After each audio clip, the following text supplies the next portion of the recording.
Even though the United States was hit very hard by the Great Depression, whether it be because of the bank failures, extremely high unemployment, the Dust Bowl, or the stock market's value plummeting, other areas like Australia, the Middle East, and Africa were hit as hard, if not harder, by the Depression because of their dependence on exports, the lack of trade, and very high unemployment.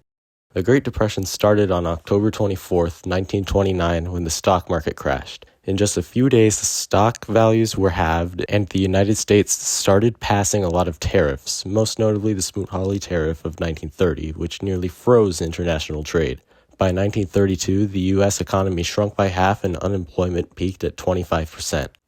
The first area I'll visit is the African continent, starting with West Africa, which includes the Ivory Coast, the Gold Coast, Togo, and Nigeria.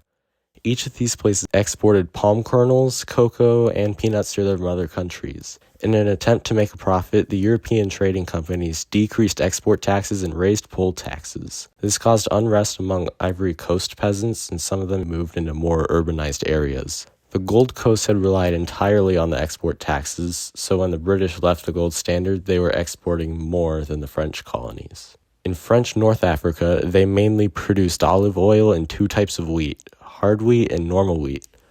The hard wheat was grown more by the indigenous Arabs, while the soft wheat was grown by the European settlers.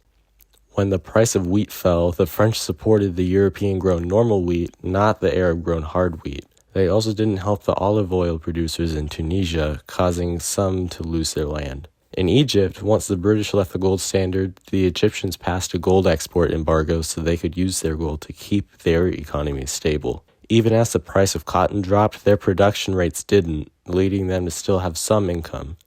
In fact, the price decrease led them to get cotton for cheap to create a textile industry, making them the first African country to industrialize.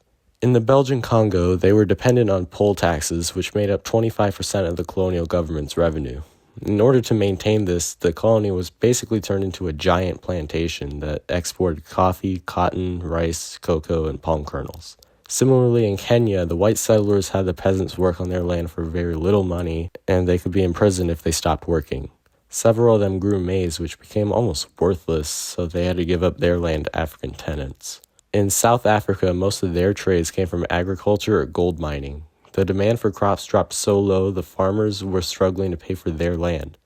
However, the rising gold prices allowed for the mines to run a little longer, making up for the losses in agriculture. Because a lot of their gold went overseas and because of the British departure from the gold standard, British goods became cheaper than locally produced goods, halting South African industry.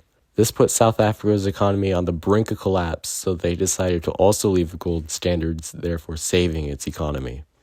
Next, we'll be going to the Middle East, specifically Turkey and Syria, which was then under the French mandate. After the stock market crash of 1929, Turkey began mass importing goods so they could have a stockpile. However, Turkey's foreign currency reserves were depleted and the lira was devalued, making the public want to trade for other currencies.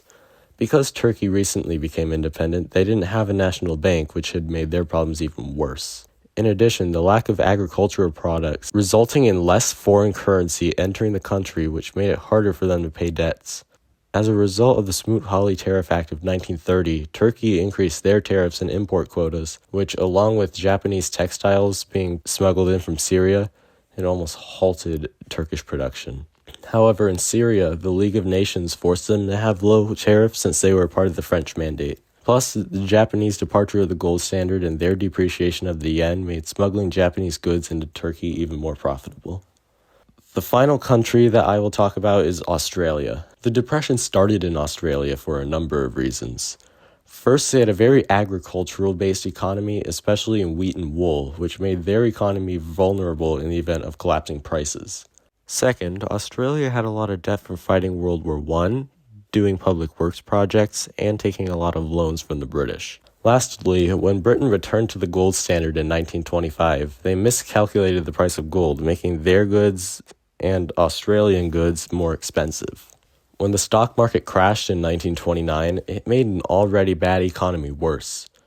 The Australian government tried imposing tariffs and lowering migration, but neither of them really did anything to help. In 1930, the director of the Bank of England suggested that they repay their debts. However, while trying to figure out how to do so, the Labour Party was split up. By 1932, a third of working-aged Australians were unemployed. Many of them were dependent on government aid and charity, and homes, farms, and savings were lost. More than 60,000 people were dependent on the SUSO, or rations, which fed them just as much as they needed in order to survive. But there was hope. In December of 1931, Joseph Lyons was elected to the first of 3 terms as Prime Minister. He focused on carrying out the financial consensus laid out in 1931, public works projects, and later on the rearmament of the military. He also believed in repaying Australia's debts, keeping a balanced budget, and the faith of his people. By the start of World War II, unemployment was only around 11%.